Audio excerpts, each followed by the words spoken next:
certain Mr. Trump. You can get in touch in all the normal ways. You know them as well as me.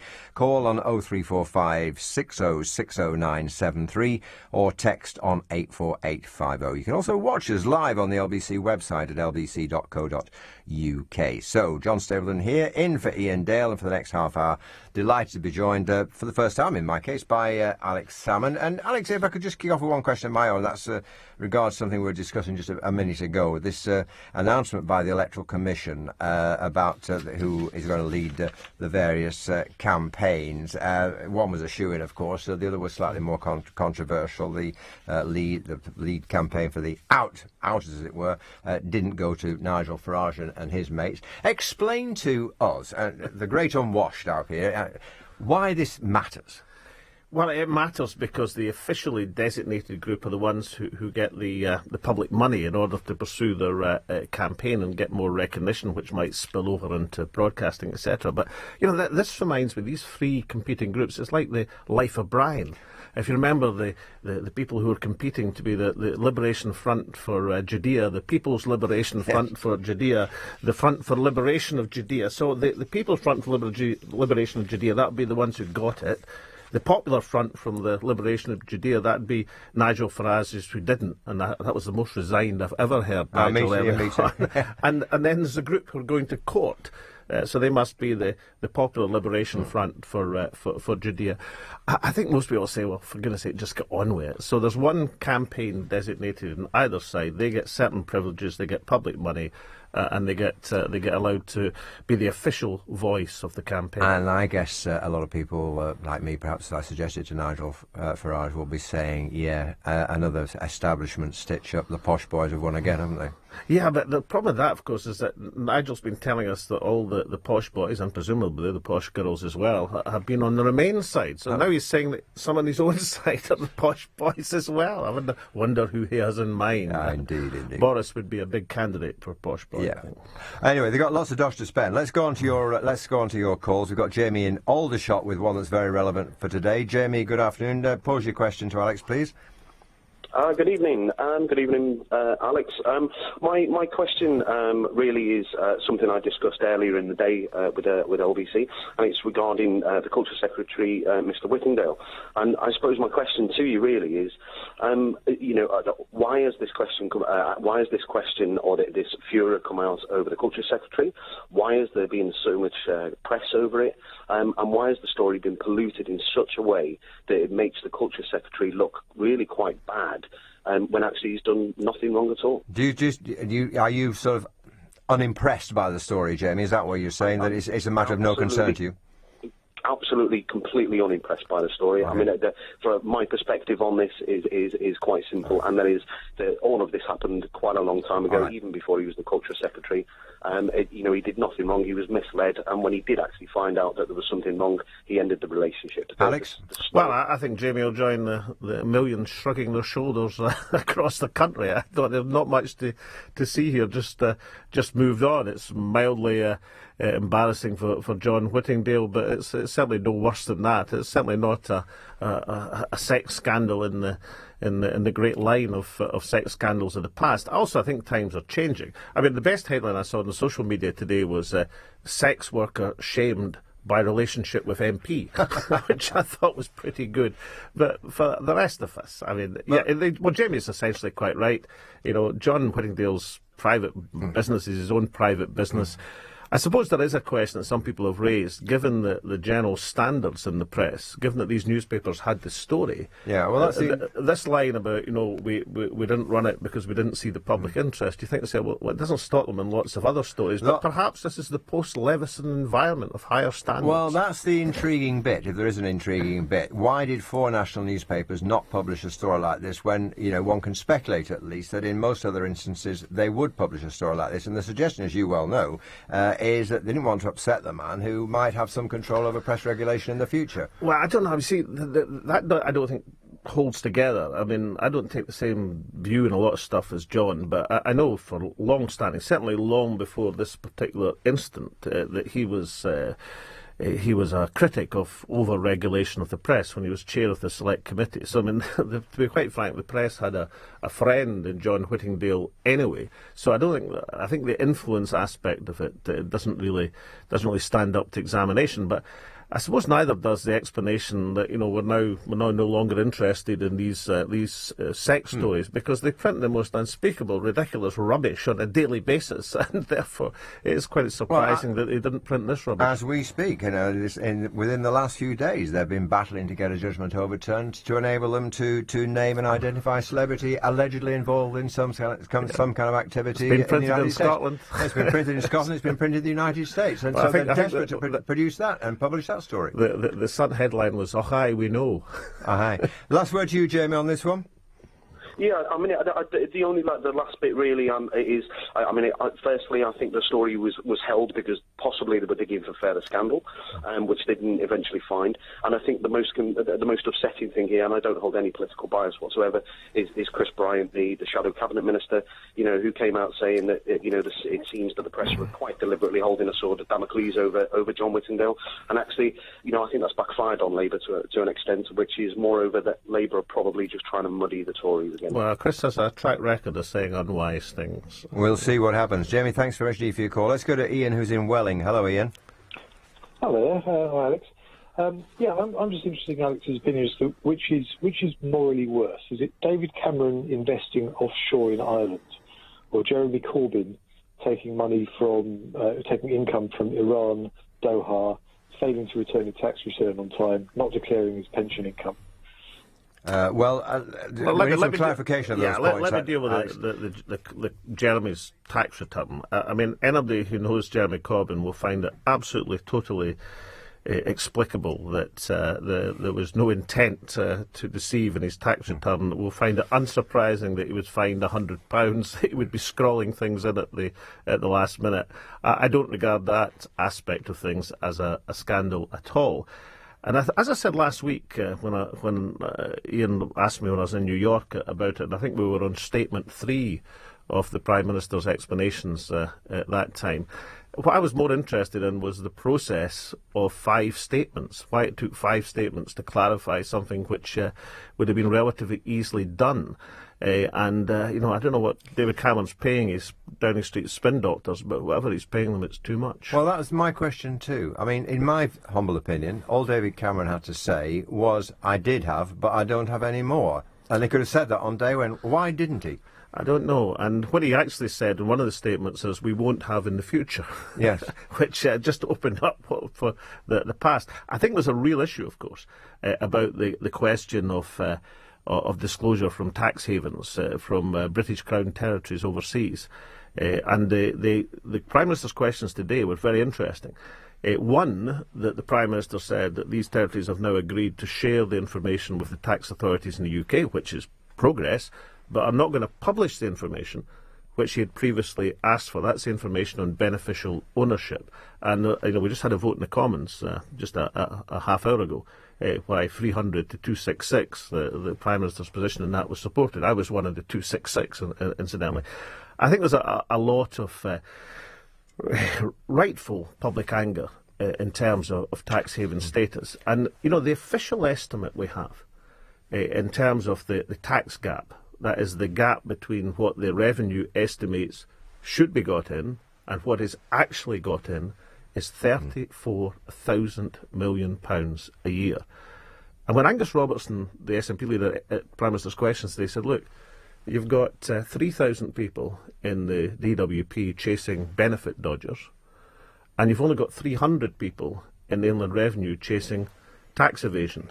And that disparity between the thousands chasing the benefit dodgers and the hundreds chasing the tax evaders seemed to be a very telling point, given that the tax gap on official estimates is £34,000 million.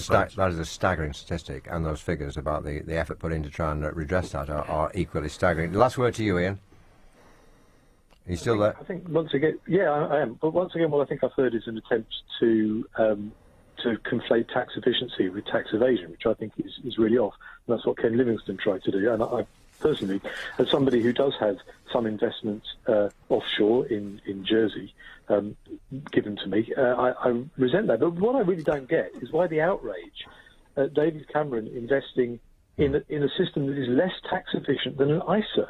You know, there is no obligation on anybody to pay tax on investment income with a perfectly legal and encouraged savings scheme. In fact, the government even has their own version of an ISA to help people buy houses. I simply don't get the outrage. All right. Well, basically what I was commenting on was that the number of statements it took Downing Street to clarify matters. But can I just address directly your point, Ian, about the tax gap? That is the Inland Revenue's estimate. That is the Inland Revenue's own figure. They produce it annually and they call it the tax gap, and it's the difference between tax that's actually collected and which is theoretically due. So that's not a figure I'm making up, or a figure the Labour Party are making up, or something that's being exaggerated to make a point, Ian. That is the Inland Revenue's own figure. Thanks for your call, Ian, on that one. Can I just remind people you can watch us live on the LBC website, lbc.co.uk. Sean in Matfield, is that right? Has a similar point, I think. Sean, hi. Yeah, I'm Man City supporter, John, so what the Blues, yeah? Oh, well, very well. You're a very happy man like me this morning, aren't you? Very much so, yes, sir. Sean, he's sitting here with this broad. If you're looking at this, you'll see that John's got this broad grin in his face. That's something to do with your football team. No, my sky blue shirt. Sean, what's your point? What rankles me, Alex, is public service pay at the BBC. The top earners, the top presenters get a vast fortune. I've heard, because somebody found his payslip, Andrew Mars on over £800,000 a year as a state-controlled broadcaster. I want that confirmed because it's public money. I also want to see a breakdown of what, not just them, many more broadcasters at the BBC like them, not what they spend personally on ISIS, but if they spend money on supporting political parties from the public purse. What do you mean, the BBC or them as individuals?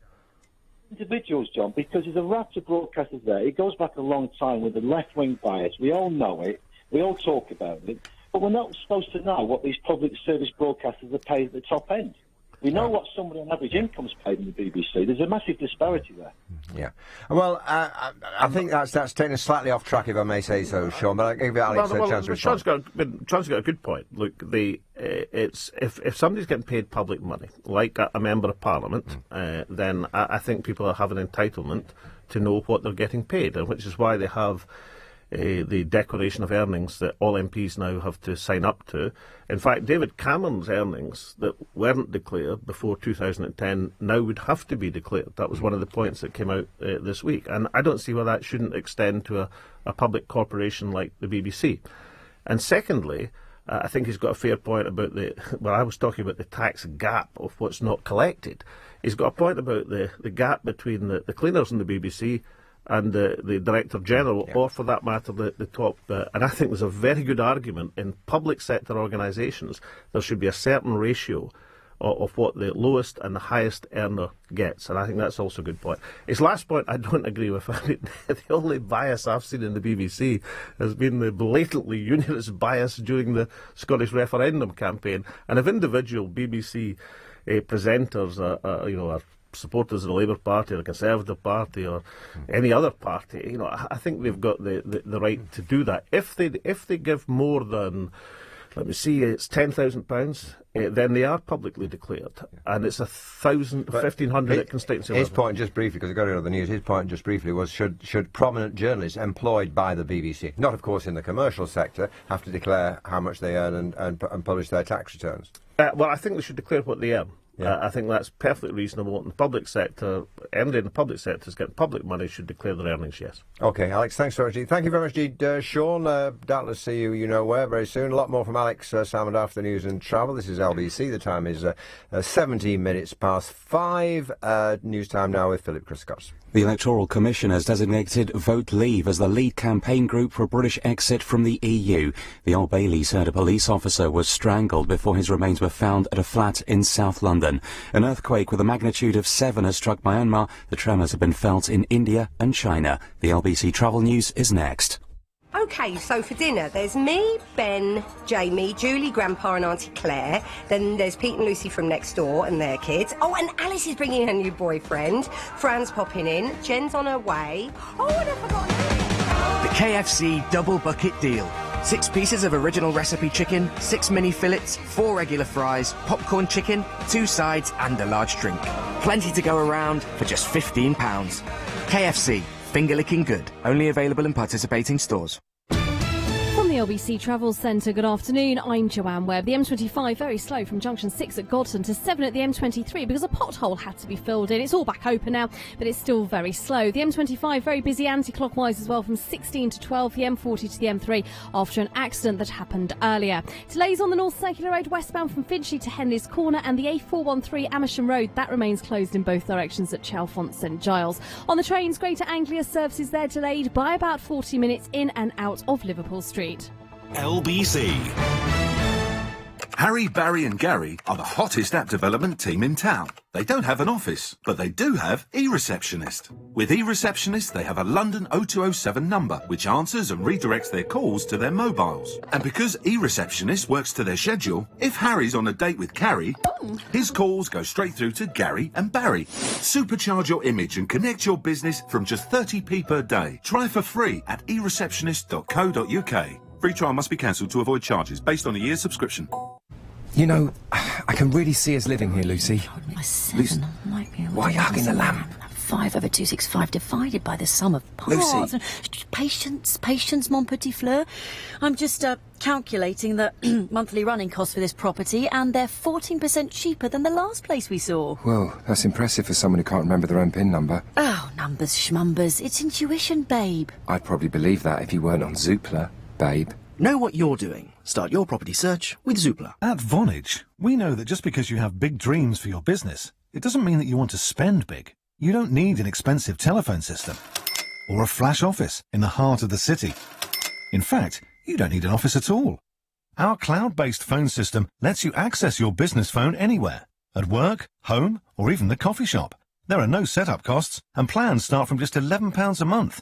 Visit vonage.co.uk to find out more. Vonage, the cloud-based business phone. Terms and conditions apply. Get it straight from Selco. Selco. It's where the trade goes. Get a real deal from Selco Builders Warehouse on a wide range of trade-quality building products. In April, get a real deal on a 7.5-litre tub of Crown Trade White or Magnolia Vinyl Matte Emulsion for only £11.99 excluding VAT. Now that's a real deal. Get even more deals and thousands of products from stock at more than 20 Selco branches across London. See selcobw.com for your nearest branch. Get it straight from Selco.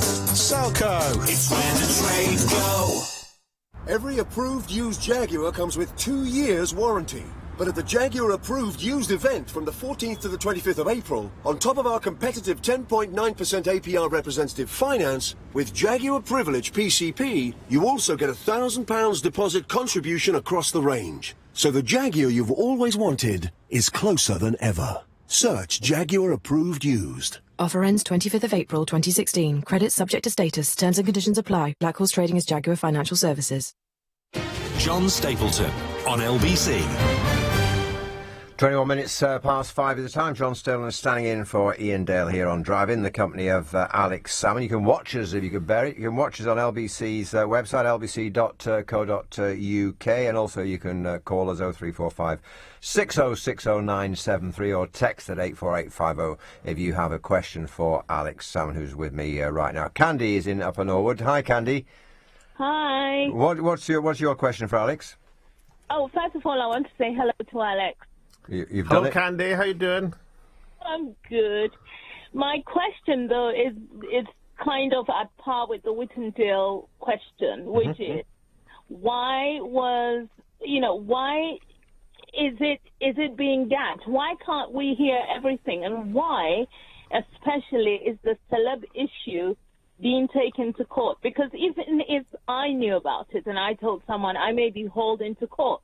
And why is that? Just to clarify for people who may not be acquainted with this story, Candy, this is an attempt by the newspapers to get a judgment overruled under which they are banned from naming a celebrity who has behaved in a certain way in America. Alex? Well, this is the super injunctions, Candy, that are part of the English legal system, whereby even although if something comes up in part of a court case, a judge can rule because it's not necessarily relevant or because there's a defence, or because there might be embarrassment or effect on somebody's career, there can be a super injunction to prevent any newspaper naming that person. Now, I don't think this can possibly stand. There's two reasons for that. One is, in the age of the social media, no super injunction can do its job, because this person can be named in the social media. It wouldn't take very long to Google in, and people will get to it very quickly. And secondly, of course, there's the Scottish issue. Scotland has its own separate legal system, and it's not bound by a super injunction. I mean, the last one I remember case was a prominent footballer who took out a super injunction. This one doesn't concern the footballer. And one of the Scottish Sunday papers published the story this Sunday, and I have to say, I missed it, Candy. I was busy looking for the politics, and I went straight off the front page, and it wasn't until somebody I saw something tweeted online that I went back and had a look at it. Wasn't it? You're not missing much, Candy, to be absolutely frank about it. But your question is, do people have the right to know? I think the answer is yes, not least of which because a super injunction in these days, in modern times, can't possibly work. OK, thank you very much indeed, Candy, for that. Chanel in Enfield. Chanel, good afternoon to you. Your question for Alex. Hi, Alex. Hiya. Hi. I wanted to know, my question is in relation to the Angela Weitzman case that we've most recently kind of been told about. But I wanted This is a lady who was very, very, very badly beaten up by two girls. Yes. And died as a result of her injuries. Yes, that's the one. I wanted to know if, Alex, if you think that the girls who committed the murder should be named publicly, remembering that these two girls are both 13 and 14 years old. That's a tricky one, because what comes in is the age of criminal responsibility and a judgment and assessment. And I'm always, I'm always loath to, usually, Chanel, when you state a case like that, it looks pretty obvious that somebody who's committed a horrific crime shouldn't be protected in any way.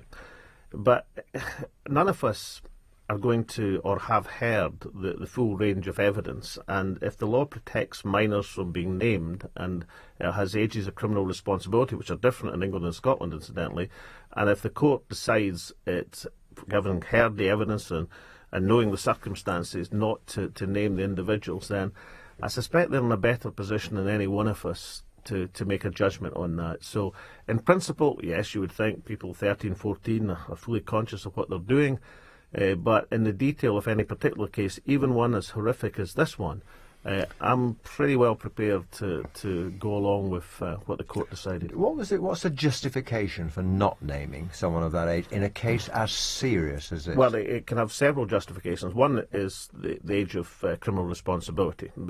I don't think this affects this case in England, incidentally.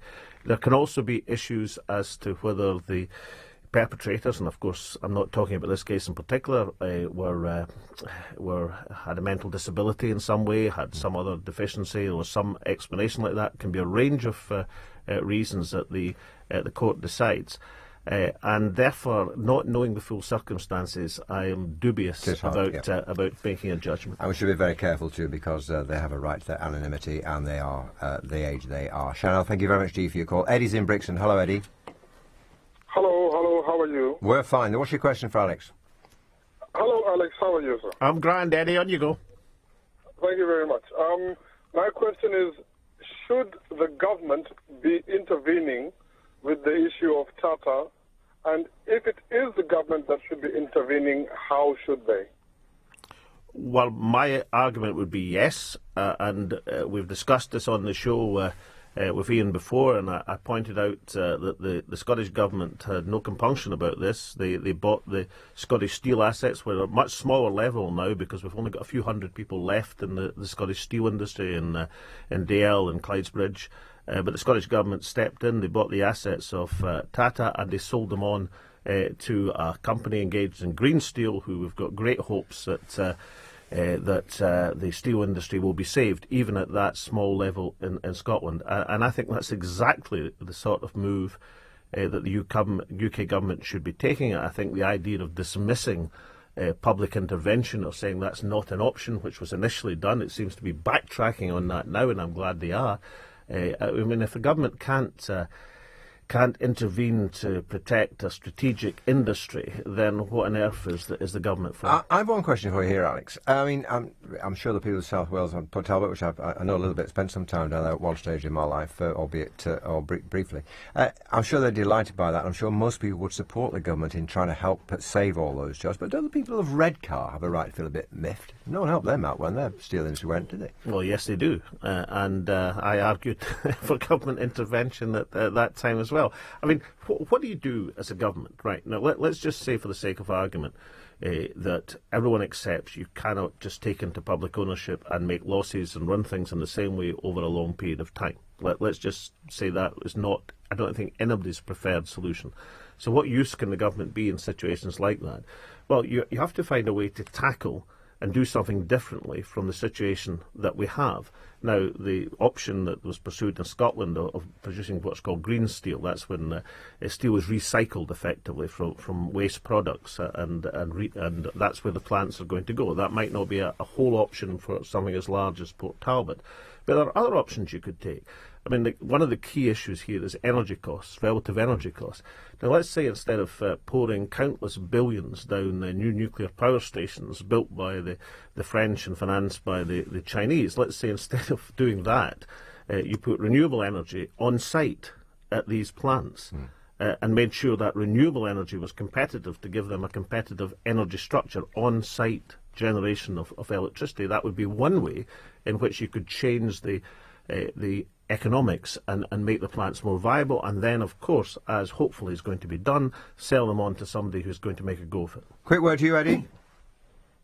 I think he's answered my question very well, and I'm actually very happy that the Scottish Government decided to make an intervention as quickly as they did. I just hope that our government could do the same. All right, Eddie, thanks very much indeed for your call. We've been talking to Alex Salmond in this half hour. 0345 606 0973 is the number to ring. A quick call from Paul in Tooting. Paul, your question for Alex Salmond. Paul, you're not the popular front for the liberation of Tooting, are you? I may well be, but it's an underground movement. What I wanted to ask you about this law that's being passed in Paris about the criminalisation of men within the laws surrounding prostitution. I wanted to ask you how you felt about that, but also I feel that criminalising either the man or the woman in that decision isn't helping us with the excuse that we're being given for the reason behind doing it, which is it helps us crack down on sex trafficking. Alex? How do you feel about that? Well, I certainly don't believe you should criminalise the woman or the seller of sex. I think for all sorts of reasons that's the wrong thing to do. There is an argument for criminalisation of purveyors of sex. There's certainly a big argument, Paul, for enforcing what is criminal already. That's the people who are engaged in sex trafficking, the people who are engaged in what is a vile activity. And there's been a lot of work done recently into getting into a much more rigorous enforcement of that.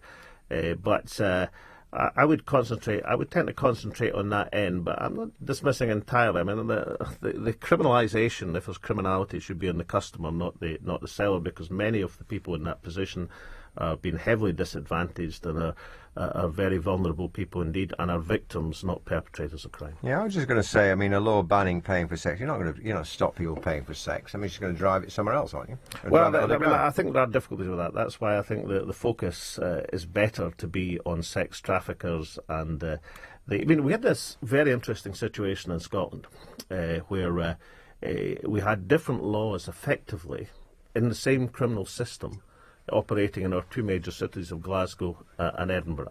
And Glasgow had a much more hardline attitude in terms of prostitution.